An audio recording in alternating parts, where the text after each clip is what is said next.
위기입니다. 두 가지 큰 위기가 있는데 하나는 경제 위기요, 또 하나는 안보 위기입니다. 아시다시피 삼성이 이번에 갤럭시 노트 7 때문에 약 7조의 손해를 보았습니다. 왜 이 7조가 우리에게 미치는 영향이 크냐 하면 우리나라는 바로 삼성의 그 매출에 우리나라 전 수출액의 약 한 3분의 1을 차지하기 때문에 그렇습니다. 삼성이 흔들린다라고 하는 것은 마치 그 노키아가 흔들리면서 스웨덴이 무너진 것처럼 우리나라의 삼성이 무너지면 우리나라 경제가 무너진다라고 하는 얘기가 똑같습니다. 굉장히 위급하고 다급한 이런 입장에 있습니다. 또 하나는 바로 안보 위기입니다. 북한의 핵 대단히 심각합니다. 그래서 더 이상 미국도 이제는 강압적으로 할 수밖에 없는 그런 상황에 처해졌습니다. 이런 차제에 이런 대단히 우리나라의 안보와 경제 위기가 있는 이때에 지금 우리나라의 최모 씨라고 하는 어떤 한 여성의 희한한 작태로 나라가 그야말로 패닉 상태에 빠졌습니다. 어처구니 없는 일이 일어났습니다. 그저 일개의 강남 아줌마에 불과한 이 아줌마가 우리나라를 지금 휘젓고 있습니다. 국정을 농단하고 마치 고려시대에 공민왕을 흔들어 고려를 멸망케 만들었던 땡중이었던 신동과 같다라고 하는 언론의 보도를 보았습니다. 기가 막힌 일입니다. 그래서 저나 여러분들 아마 똑같은 생각을 가질 것이고요. 참 이 나라 사는 게 부끄럽다. 정말로 부끄럽다. 정말로 부끄럽다는 생각을 가지고요. 3포, 5포, 이제는 나아가 7포 세대라고 하는 청년들마저도 이 나라 정말 희망이 없다. 정말 희망이 없다. 공감합니다. 진짜 이런 나라 희망이 없다고 봐요. 정말 희망이 없다고 봐요. 그나마 조금 남은 희망마저도 짓밟아버렸던 이 사건이 지금 일어나고 있지 않은가. 국정을 책임지고 있는 대통령은 무슨 책이 잡히는지 그냥 잠수를 타버리고 한간에는 많은 사람들이 사교와 연관이 되어 있지 않나. 그러지 않고서는 이럴 수 없다. 저는 목사니까, 저는 신앙을 가지고 있는 목사니까 짚히는 게 있거든요. 왜냐하면 사람이 그렇게 꼼짝없이 이렇게 말릴 때는 뭔가 있다는 겁니다. 이건 이성으로 될 수 없는 부분이 있거든요. 그러니까 거기에는 분명히 뭔가 꼼짝할 수 없는 게 있다라고 저는 생각을 한 개인 중에 한 사람이에요. 저는 그렇게 보고 있어요. 그런데 더 심각한 문제가 있는데요. 이 사건이 최모 씨 어떤 강남 아줌마의 말이 나올 때마다 등장하는 인물이 있는데 바로 최모 목사라는 게 있어요. 최태모 목사. 하여간 시도 때도 없이 이제 등장하고 있어요. 이 사람은 유경수 여사가 피살되고 난 다음에 외로웠던 그 딸 큰영애 이렇게 어머니의 어떤 환청이나 모습을 보여준다 접근을 해서 그렇게 편법으로 여러 가지 참 이렇게 많은 불을 취했다라고 보도를 보고 있습니다. 해서 유경재단 심지어 영남대학까지 그 사람을 손을 동하지 아니하면 안 될 정도로 막강한 그런 권력을 휘둘렀던 것으로 알고 있습니다. 그러나 그 사람 목사 아니에요. 목사 아니에요. 그 사람 이단 교주예요. 그 사람은 소위 말하면 불교, 천도교, 그리고 기독교 이 세 교를 합쳐서 영생교를 만들었어요. 영생합일체라고 하는 거예요. 영생합일체. 그래서 그게 보여준다는 거예요. 그걸 주창하는 사람이 교주예요. 칙사라고 하는 거예요. 옛날 왕의 어떤 심부름꾼이라고 하는. 그러니까 지금 우리나라 대통령이 아마 거기에 심취되고 그의 영향을 받은 다섯째 딸에 뭔가 지금 휘둘리지 않았나. 그렇지 않아요. 절대로 이런 일이 일어날 수가 없다고 생각을 합니다. 그래서 이 사람을 자꾸 목사라고 하니까요. 그렇지 않아도 지금 교회로서의 이미지를 참 바로 발휘할 수 없는 이 땅에 우리 한국 교회가 더 실추가 되는 거예요. 더 욕을 들으면 실제로요. 최태민이 하면 목사 소리를 하거든요. 그래서 지난번 중앙일보에서는 이 사람은 정식 신학교를 다니지 않았기 때문에 시로 기명합니다라고 공식으로 신문에 냈어요. 그러나 아직도 많은 보도에서는 목사라고 해요. 그래서 교회가 더 실추가 되고 지금 권위가 땅에 떨어지고 있습니다. 전도문이 막히고 있습니다. 그래서 목사로서 교회로서 굉장히 부끄럽습니다. 교회가 왜 이렇게 되었을까 하는 겁니다. 교회가 왜 이렇게 욕을 들어먹을까? 어떻게 교회가 이렇게 되어졌을까? 교회가 세상과 다를 바가 없기 때문에 그렇습니다. 교회가 세상의 방향타가 되어야 하는데 세상을 따라가니 교회가 세상에 영향을 주지도 못하고 도전을 주지도 못하고 그리고 길라잡이가 될 수가 없다는 겁니다. 누구든지 간에 예수를 믿으면 성령을 받지 않습니까? 따라서 예수 믿는 사람들이 모이는 교회는 당연히 성령을 받았으니까 성령의 공동체가 되는 것입니다. 맞습니까?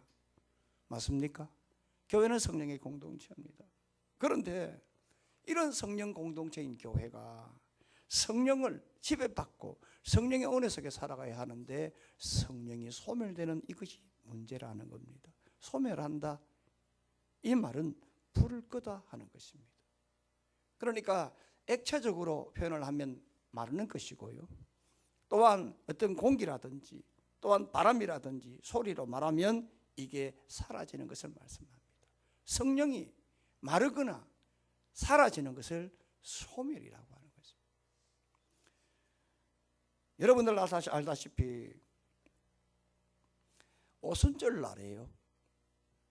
제자들이 뜨겁게 기도할 때에 성령이 불과 바람으로 강림을 했어요. 불과 바람으로 성령이 강림하고 난 다음에 오순절 날에 초대교회가 세워지게 된 것입니다. 그렇다면 교회는 당연히 제자들이 기도할 때에 불과 바람으로 성령이 임해서 교회가 창립됐다면 교회는 당연히 성령의 공동체가 되어야 되는 거예요. 그런데 성령에 소멸되지 않는 그러한 지배를 받는 교회가 되어야 되는데 성령에 대한 지배를 받지 못하니까 많은 유럽 교회가 지금 박물관이 되어졌어요. 관광지가 되어졌어요. 여러분 동유럽을 가보세요. 헝가리 부다페스트를 가보세요. 폴란드를 가보세요. 그 한때의 멋진 교회들, 대단한 교회들 전부 다 관광 코스입니다. 가이드가 제일 먼저 인도하는 것이 바로 그런 곳입니다. 왜 그렇게 되어졌을까? 왜 무엇 때문에 그렇게 되어졌을까? 성령의 문제입니다. 따라서 아무리 거창한 건물이요 수많은 교인이 있다 할지라도 성령이 소멸되면 그 교회가 아무리 제한 때 잘 나갔고 화려했고 많은 사람이 있다 할지라도 성령의 지배를 받지 아니하면 그 교회는 하나의 자랑거리에 불과할 뿐이라는 겁니다. 여러분 교회는 교회로서의 본질이 있습니다. 그 본질이 뭐냐 하면 바로 성령 공동체라고 하는 겁니다. 교회는 성령으로 하나 된 성령의 공동체라 하는 겁니다.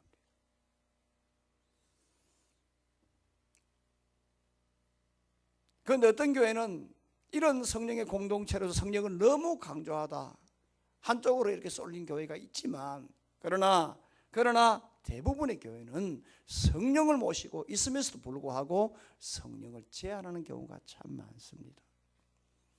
어떤 교회는 너무 불로 하다 보니까 신비주의적으로 빠지는 교회가 있지만 그것보다는 오히려 성령을 받았지만 있는 성령에 대해서 오히려 소멸하며 제한하는 교회가 더 많다는 것입니다.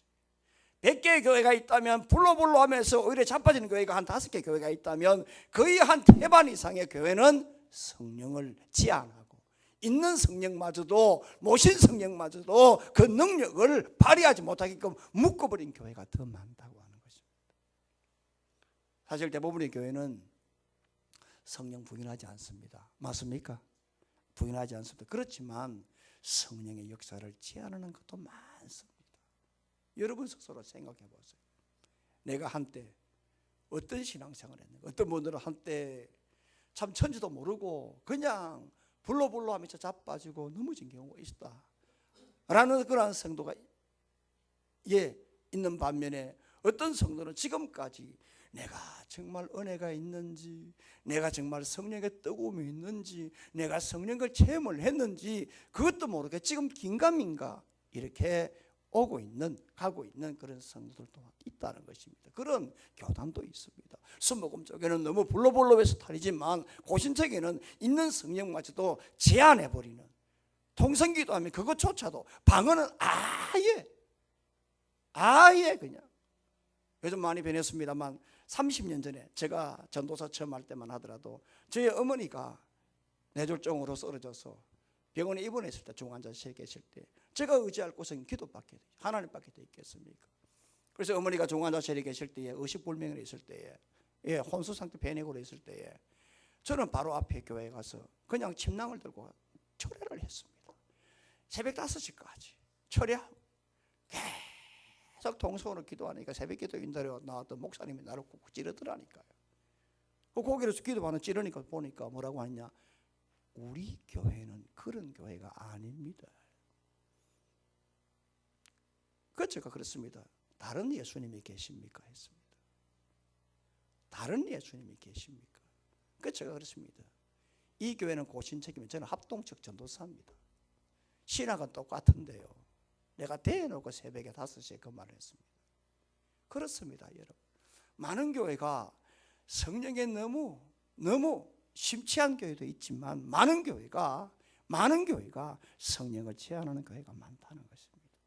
그래서 이 제한하는 것 때문에 성령이 소멸되는 그 이유가 뭐냐 하면, 성령이 말하게 하심을 따라 말하지 않고요, 성령이 구하게 하심을 따라 구하지 않기 때문에 성령이 소멸되는 겁니다. 왜 성령이 소멸되느냐 하면, 성령이 말하게 하심을 따라 말해야 성령이 지배를 받는데, 말하게 하심을 따라 말하지 아니하고, 성령이 구하게 하심을 따라 구해야 성령의 지배를 받는데, 성령이 구하게 하심을 따라 구하지 않기 때문에, 기도하지 않기 때문에 성령이 제한되고 지배를 받지 못하는 것이고 결국 소멸되는 것이라 이 말입니다. 따라서 교회가 성령 공동체로서의 본질을 회복하기 위해서는 제일 먼저 해야 될 것이 뭐냐 하면, 잃어가고 있는 영성을 회복해야 됩니다. 상실되어 가고 있는 그런 은혜를 찾아야 합니다.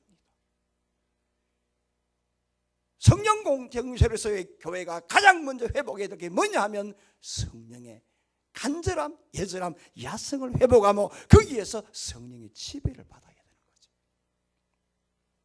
이렇게 교회가 성령의 공동체로서 본질을 회복할 때 교회가 세상의 방향타가 되고 세상에 영향을 주고, 이사야 60장 22절의 말씀처럼 작은 자가 천을 이루고 약한 자가 강국을 이루게 될 줄로 믿습니다.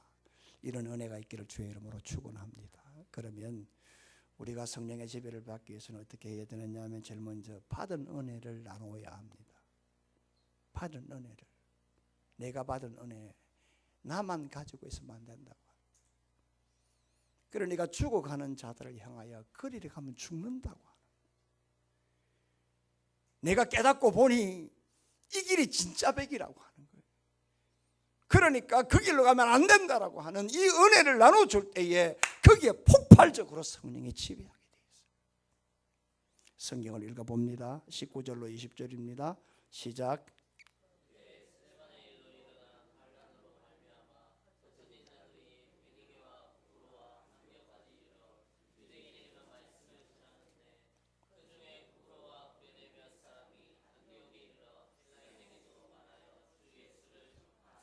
제가 지난주 말씀했습니다만, 이 본문을 가지고 저는 3주 강론할 수 있는 은혜를 얻었습니다.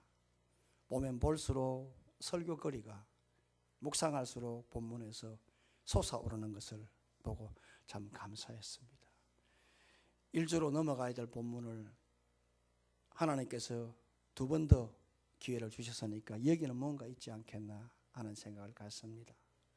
여러분, 지난주 제가 말씀했습니다만, 사도행전 8장 1절 말씀에 스데반의 일로 일어난 환란을 통해서 사도의 모든 사람들이 유대와 사마리아로 도망을 갔습니다. 그 외에 많은 사람들 안디옥까지 도망갔다는 말씀을 제가 증거해 드렸습니다. 그들이 도망간 이유는 뭐냐? 한마디로 예수 때문이었습니다. 예수 때문에 도망간 것입니다. 도망갔다라고 하면 이 사람들은 어떤 사람들입니까? 분명히 신앙이 있었던 사람들입니다. 그러나 신앙이 있었지만 생활은 똑같은 겁니다. 우리도 마찬가지 아닙니까? 사는 거는 같은 거 아닙니까? 그러니까 야반 도주할 때에 그 사람들이 나름 그래도 보침을 들고 갈 때에 그래도 두고 간 것이 있을 거 아닙니까? 남겨두고 간 것이 있을까? 그림을 한번 생각을 한번 해보십시다. 한번 상황을 한번 생각해 보십시다. 그러면은 나름 신앙이 있지만 다 신앙이 있어 가족끼리 100% 다 충분했겠느냐는 거예요. 그런 게 아니잖아요.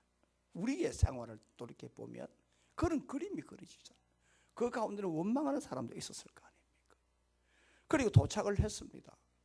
450km나 되는 그 예루살렘에서 그 안디옥까지 그 450km나 되는 먼 거리 걸어갔습니다. 오만 소리 다 나오지 않겠어요?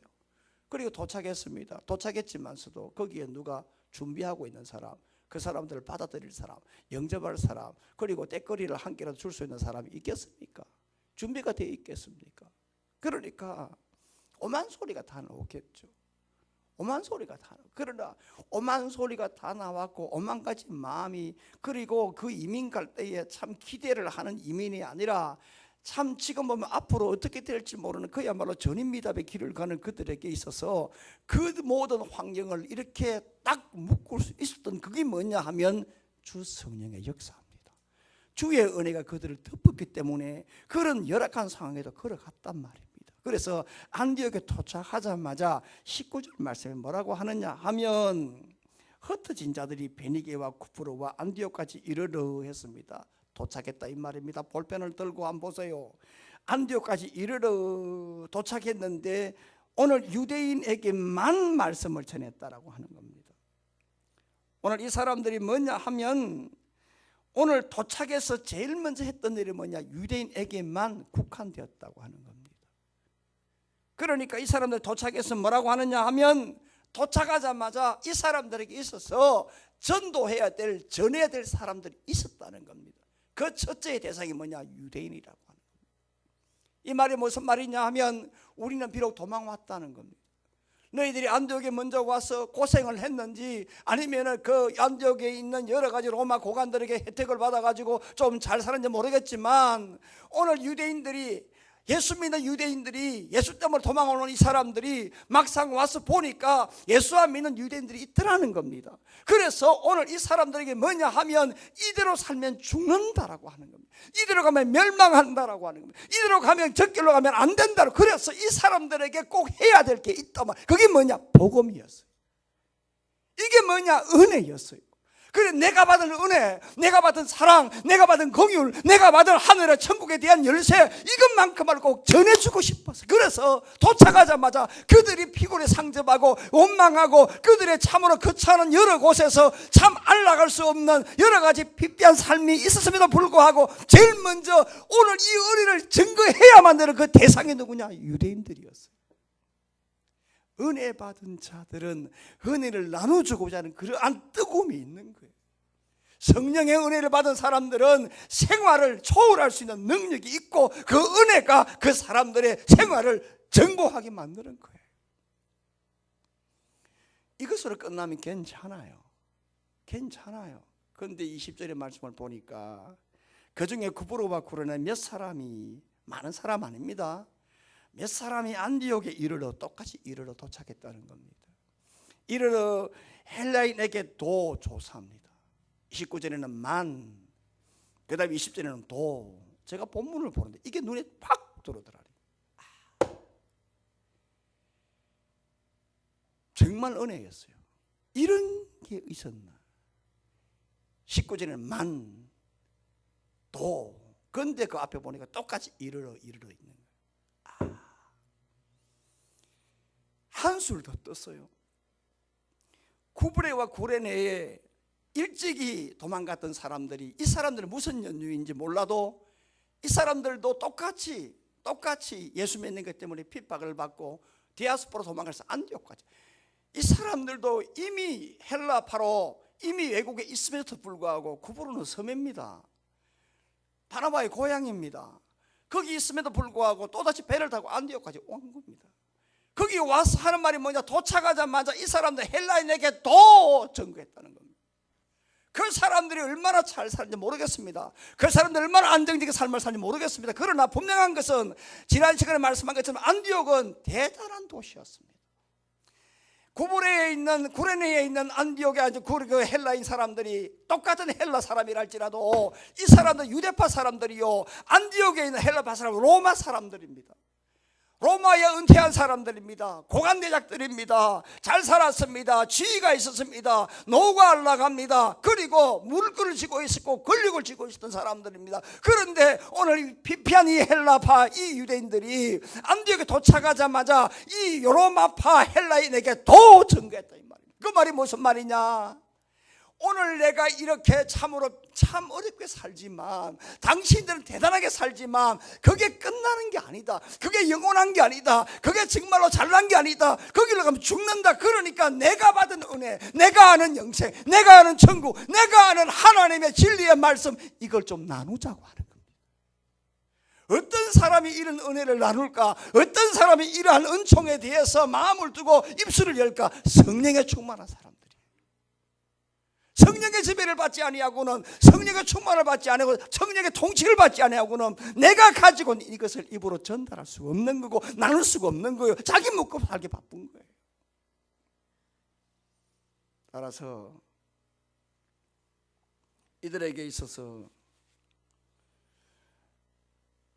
자기 눈에 보이는 안디옥에 있는 로마 사람들은 아무리 편안한 여생을 살고 있지만, 아무리 대단한 삶을 살고 있지만, 너희들 이대로 살면 죽어, 이대로 안 돼. 그래서 자기들이 가지고 있는 그 놀라운 주의 은혜를 이것만큼만 좀 나눠주겠다라고 하는 그런 뜨거운 마음이 있었기 때문에 그들이 도착하자마자 유대인에게만, 헬라인에게도 하나님의 은혜의 복음을 전거했던 겁니다. 시편 51편을 보게 되면요, 다윗이 이런 똑같은 그 심정을 가지고 있었어요. 말씀을 묵상을 해보니까요, 여러분 아시다시피 시편 51편은 다윗의 참회 시잖아요. 회개 시잖아요. 우리아의 아내 바세바를 범하고 난 다음에 그가 1년간 얼마나 그가 긴장하며 살았을까요? 태연하게 왕이라고 하지만 그는 얼마나 조금 우리말로 참 긴장하며 살았을까요? 하나님은 아시잖아요. 다윗은 어떤 사람이요? 믿음의 사람이잖아요. 구원의 사람이잖아요. 그리고 자기 민족을 우롱했던 그 골리앗을 누가 시켰어? 그 앞에 갔습니까? 자원했잖아요. 아멘입니까? 자원해 나갔잖아요. 형이 너가 지금 장난치는 무슨 소리야? 자기 앞으로 장인된 사울이 갑을 입혀주니까 거추장스럽다고 이제 던져버렸잖아요. 골리앗 앞에 섰을 때에 막대기 들고 가니까 골리앗이 하는 말이, 내가 나를 괴로 보느냐? 웬 막대기냐? 그런 소리가 들었잖아요.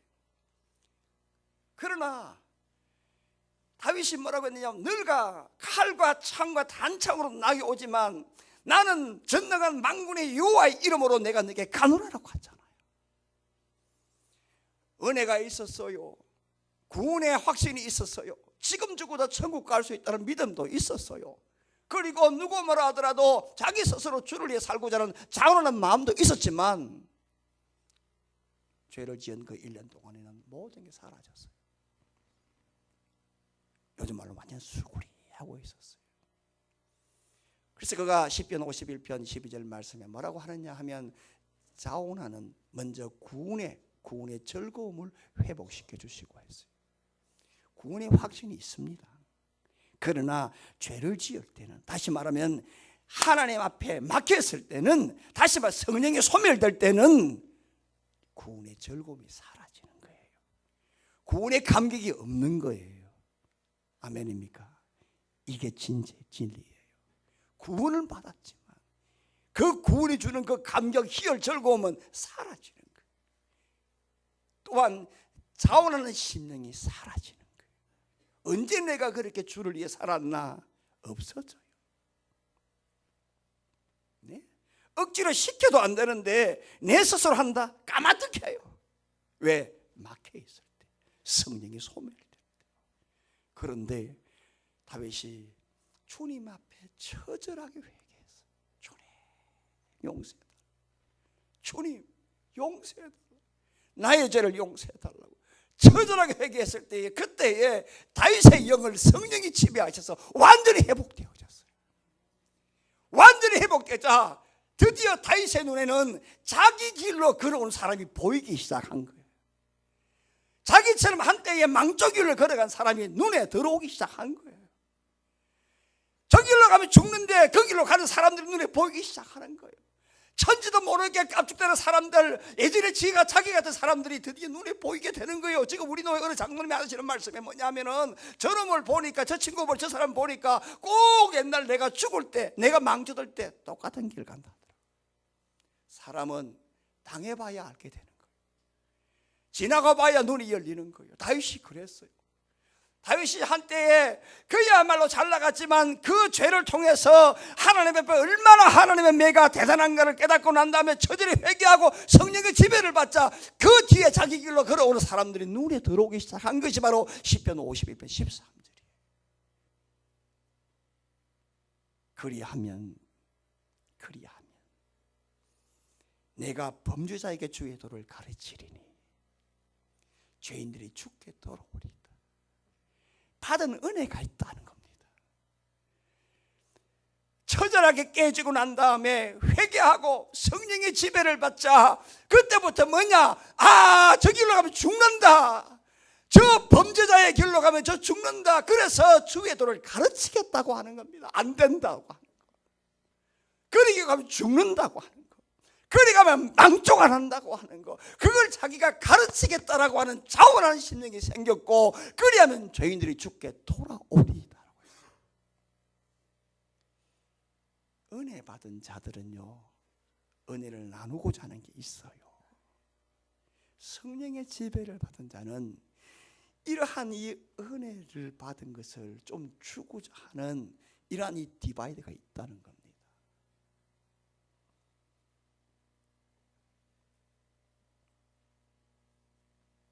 그래서 시편 32편 8절의 말씀을 보면 똑같이 다윗의 참회신데, 다윗이 내가 너 갈 길을 가르쳐 보이고, 그러니까 자기가 모델이라는 거예요. 내가 어떤 길로 걸어왔는가, 너 갈 길을 가르쳐 보여주겠다고 하는 거예요.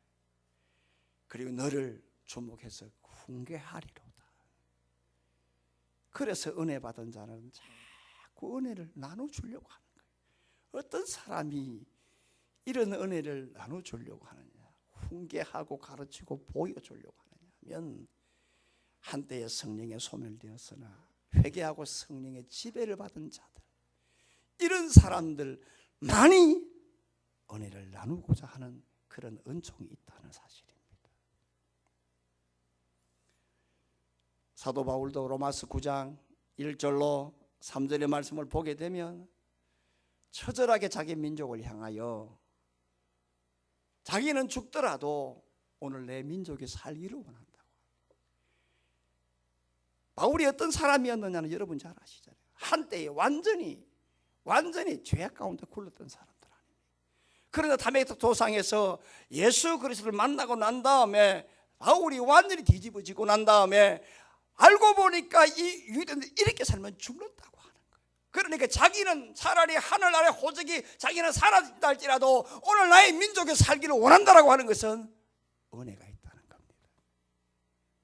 어떤 사람이 이런 은혜가 있고, 어떤 사람이 이런 고백을 할 수가 있고, 내 형제, 내가 죽더라도 내 형제가 살기를 원한다, 이런 은혜를 나눠주기를 원하느냐? 어떤 사람이냐 하면 바로 성령의 지배를 받은 사람들. 이런 은혜가 있기를 주의 이름으로 축원합니다. 또 한 가지는요, 성령의 은혜를 체험해야 돼요. 은혜를 체험해야 은혜도 나눌 수가 있고 성령의 강한 지배를 받아요. 23절에 한 말씀 보세요. 23절입니다. 시작.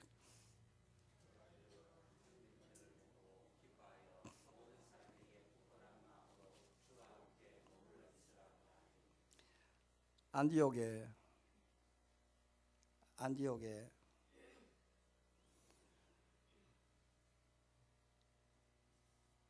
놀라운 주의 부흥의 역사가 일어났습니다. 제가 모두에 말씀드린 것처럼 예루살렘에서 피난온 사람들, 쿠브로에서 피난온 사람들, 구레네에서 피난온 사람들이 자신들이 받은 은혜를 그저 나누어 주기를 원했습니다. 아무리 안디옥에 살기가 좋지만 그게 너희들의 영생을 주지 못한다고, 그렇게 살면 안 된다고 하는 거예요. 그러니까 여러분들이 받은 은혜가 있으면 나누어 주기를 주의 이름으로 축원합니다. 그래 살면 안 된다고, 그렇게 살면 평생 살 것 같으나 아니라는 것을 가르쳐 줘야 됩니다. 그렇게 살면 죽는다라는 것을 분명한 말씀을 전해 드려야 됩니다. 이렇게 말씀을 증거하자 안디옥의 대부흥의 역사가 일어났어요. 이 소문이 예루살렘까지 들렸어요. 그래서 예루살렘 교회에서 바나바를 파송을 했어요. 바나바가 파송을 받아 안디옥에 딱 도착해 보니까 23절에 뭐라고 하느냐? 하나님의 은혜를 보고 했어요. 그리고 기뻐했다 했어요. 여기 보다라는 것은요, 특이한 단어거든요. 제가 지난주 수요일날 여러분 강론 들으셨죠?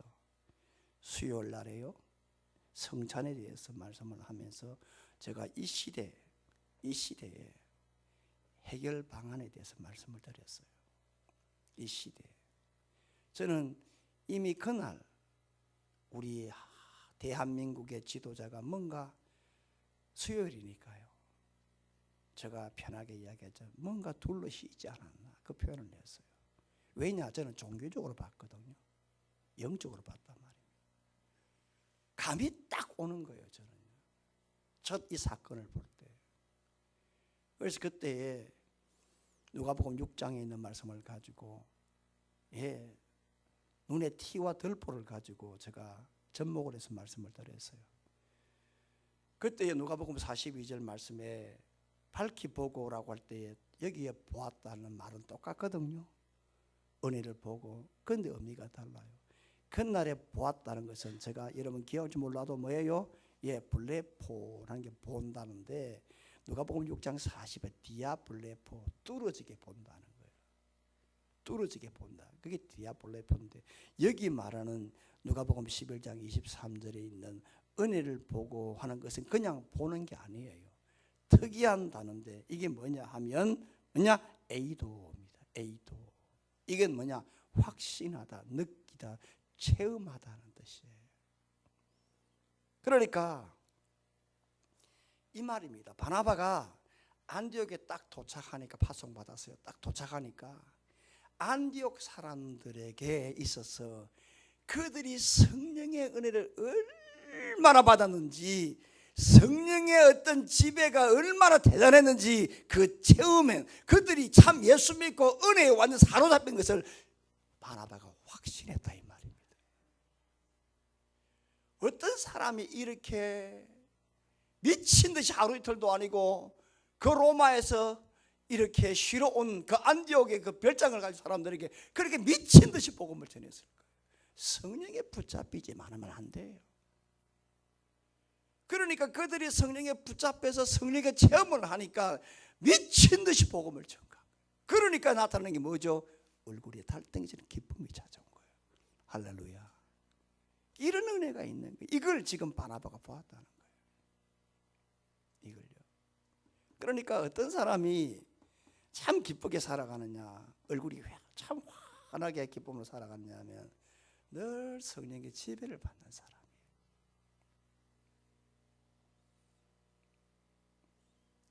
그럴 때 여러분 기쁨과 평강이 찾아와요.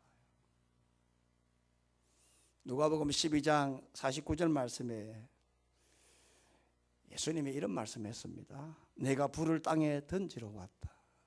누가복음 12장 49절 말씀.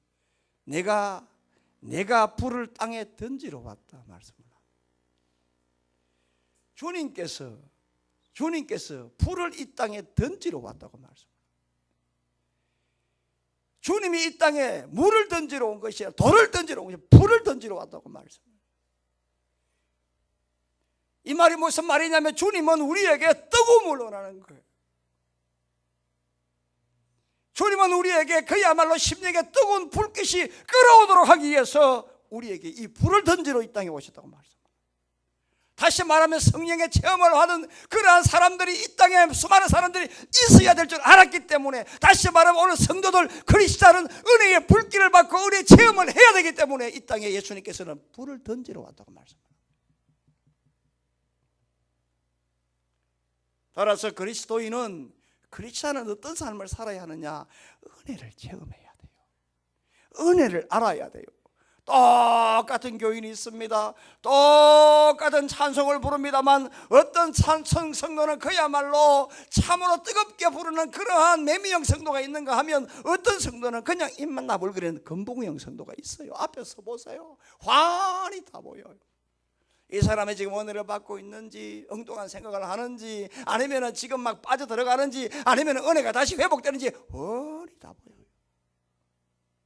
아닌 것 같죠? 실제가 그래요. 실제가 그래요. 주님이 우리에게 요구하는 게 뭐냐 하면 성도는 그렇지 않은 영혼의 뜨거움이 있어야 된다고 하는, 은혜를 알아야 된다고 하는 거, 성령의 지배를 받고 성령의 통치를 받아야 되고 은혜에 대해서 간절함이 있을 때에 그것이 성령의 역사가 나타나기 때문에 내가 이 땅에 불을 던지러 왔다고 말씀합니다. 우리 예수님은 우리가 성령이 소멸되는 걸 원하지 않습니다. 그래서 성령이 우리를 지배하기를 원합니다. 할렐루야. 그래서 불을 던지러 오신 거란 말입니다. 얼마 전에 여러분 보도를 보셨는지 모르겠습니다만 재미교포인 그 케네스 베 목사님 보도를 보셨을 것입니다. 북한에서 한 700일 이상 감옥에 갇혀 있다가 이렇게 나오신 분인데요. 이분이 목사의 선교사인데 저 중국 단동에서 무역을 하면서 북한과 중국을 이렇게 왕래를 하면서 선교를 했어요. 그런데 여러분 아시겠지만 북한 들어가는 가장 빠른 길이 단동이잖아요. 그래서 거기에서 성경책, 그 다음 우리나라에 5만 가지 USB, 그 다음 DVD 다 들어갔거든요. 근데 이 케네스 베 이 목사님이 가지고 있던 그 동영상 이 문제가 되어졌어요. 그것 때문에 약 한 700일 정도 감옥에 들어 있었어요. 감옥에 있었던 얘기를 제가 들었는데요. 북한의 간수가 이러더라 합니다. 이보시오. 우리는 간수고 당신은 죄인인데 왜 그래 얼굴이 기뻐요? 왜 그래 좋아요? 물으니까 예수 때문입니다라고 해요. 그래 북한 간수가 예수가 남조선 살아요? 중국에 살아요? 하더랍니다. 할렐루야. 예수가 남조선 살아요? 북한에 살아요? 하더랍니다. 예수는 우리와 함께 한다고 하는, 누구든지 믿으면 성령의 은혜를 준다고 하는, 그 지배를 받으면 아무리 내가 300일, 700일 아니라 이거보다 더한 것이라도 성령의 체험을 하면 고난을 이겨나갈 수가 있다고. 그렇습니다, 여러분. 성령을 체험하면 얼굴이 달라지고 그 얼굴을 보는 사람들은 다 기뻐합니다. 희열을 느낍니다. 이게 바로 영향력입니다. 이게 바로 말없는 소문입니다. 이게 바로 은혜의 젖줄입니다. 오늘 이 시간 우리 모두가 성령의 체험을 해서 성령의 지배를 받도록 성령의 갈망하는 성도가 되기를 바랍니다. 마지막 하나는 자원하는 믿음으로 살아야 한다는 겁니다. 자원하는 믿음으로 살아라. 24절 25절입니다. 시작. 바나바는 착한 사람이요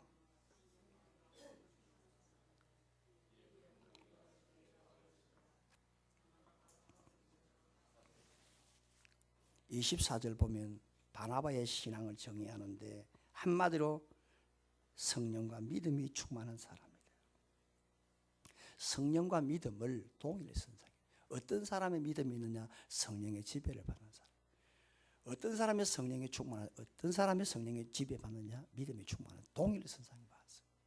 그런데 이 성령과 믿음이 충만한 거기에 따라오는 사역, 행동이 있어요. 그게 바로 뭐냐? 25절인데 거기에 동사 두 개가 나오는데 찾으러, 그 다음 가스라고 했어요. 찾으러 가스라고.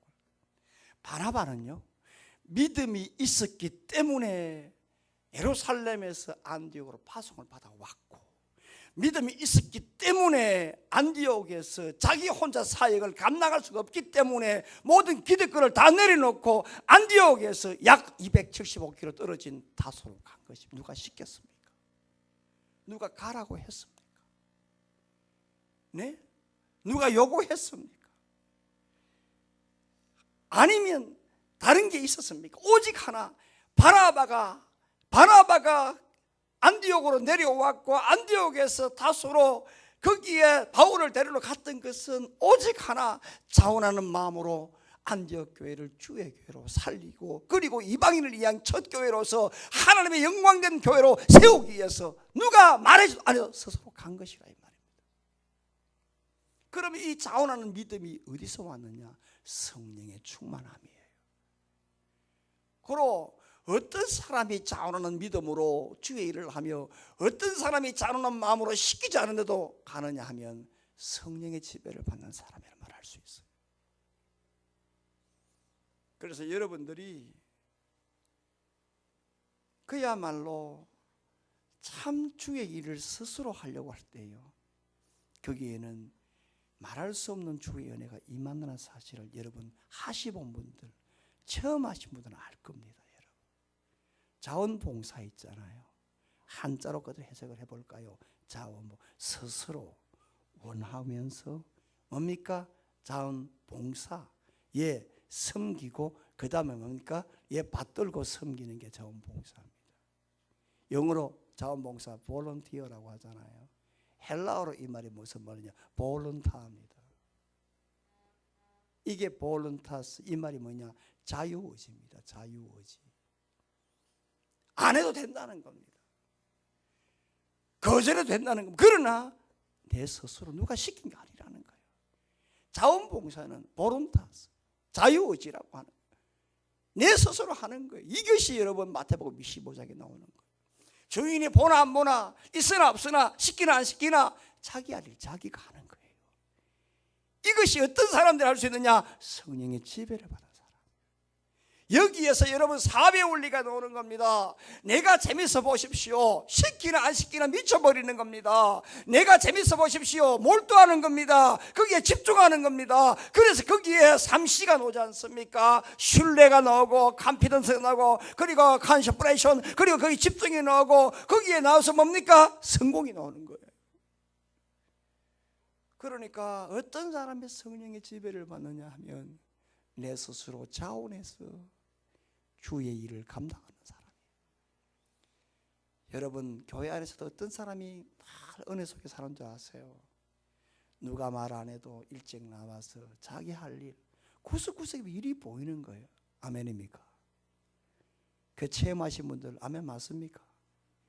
내가 은혜가 있을 때는요, 내가 한 것 같으나 성령이 지배를 한 거예요. 사실은 눈에 보여요. 그런데 성령이 소멸되면 아무것도 가기도 싫어요. 아무것도 안 보여요. 그러니 여러분들이 성령의 지배를 받으려고 어떻게? 자원하는 마음으로 주의 일에 감사하면서 나아갈 때 거기에 말할 수 없는 성령의 역사가 우리를 지배한다는 사실을 믿기를 바랍니다. 세상이 어렵죠. 이럴 때 교회가 리더 역할을 해야 됩니다. 그런데 교회는 성령의 공동체입니다. 성령의 공동체입니다. 성령의 공동체인 이 교회가 성령을 소멸하면 교회는 살아있는 것 같으나 교회는 힘을 잃어버려요. 성경대로 말하면 죽은 교회랑 마찬가지예요. 이럴 때 교회가 우리나라가 이 힘을 잃은 이때, 국정이 마비될 정도 이때에 교회가 본질을 회복해야 돼요. 그 본질은 교회는 성령의 공동체라고 하는 거. 그래서 여러분 은혜를 나눠주세요. 은혜를 나눠주세요. 그리고 성령의 은혜를 체험하시고 자원하는 믿음으로 나아갈 때 우리 하늘이 공동체가 성령의 공동체로서 강한 성령의 지배를 받게 될 줄로 믿습니다. 이런 은혜가 있기를 주의 이름으로 축원합니다. 살아계신 하나님 아버지,